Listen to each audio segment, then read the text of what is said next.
Le docteur Artois, les lunettes brillantes, examine attentivement un écran illuminé de données indéchiffrables dans son laboratoire animé. Le laboratoire bourdonne du ronronnement silencieux des machines, une symphonie de la recherche scientifique. Une anomalie apparaît sur l'écran. Un pic soudain est prononcé dans le spectre de la croissance des cheveux. Le docteur Artois se penche plus près. Ses yeux s'écarquillant derrière ses lunettes, une étincelle d'intrigue s'allumant. L'air crépite d'anticipation, une question silencieuse pleine. Qu'est-ce que cela signifie? Les impulsions de pointe inattendues, un phare dans la mer de données, annoncent une nouvelle découverte.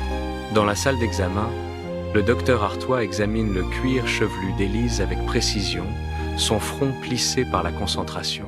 Sous la loupe, d'épais poils pigmentés émergent, défiant le vide qui était autrefois. Les yeux d'Élise s'illuminent, son visage rayonnant d'un espoir qui transcende l'environnement stérile.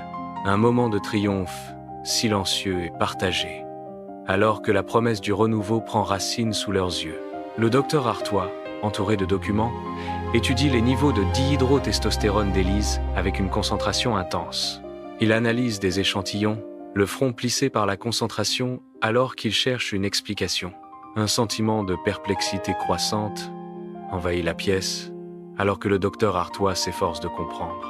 Il cherche une explication rationnelle au phénomène inattendu qui se présente à lui. Dans la salle de réunion, le docteur Artois dévoile ses découvertes sur le clou de girofle. L'air est lourd d'anticipation et de curiosité scientifique.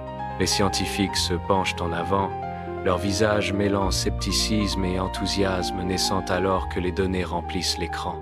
Des discussions animées, s'enflammant, attisées par le potentiel révolutionnaire caché dans le humble clou de girofle.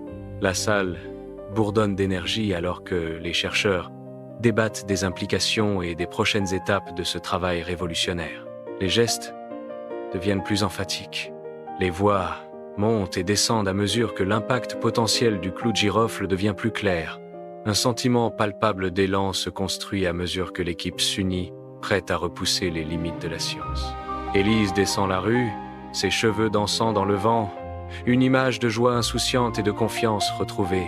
Elle s'arrête, se voyant dans la vitrine d'un magasin, un sourire radieux transformant ses traits. Ses yeux brillent d'une assurance retrouvée, témoignage d'une découverte inattendue. La rue devient sa scène, une toile de fond pour sa renaissance personnelle et son esprit florissant. Au cœur de la nuit, le docteur Artois travaille, une figure solitaire au milieu des bêchers étincelants de son laboratoire. Il manipule des éprouvettes, le front plissé par la concentration, animé d'un seul but. Des flux de données traversent l'écran alors qu'il analyse. Se rapprochant du pouvoir caché du clou de girofle, il entrevoit un avenir sans calvitie, une révolution née dans ce laboratoire tranquille.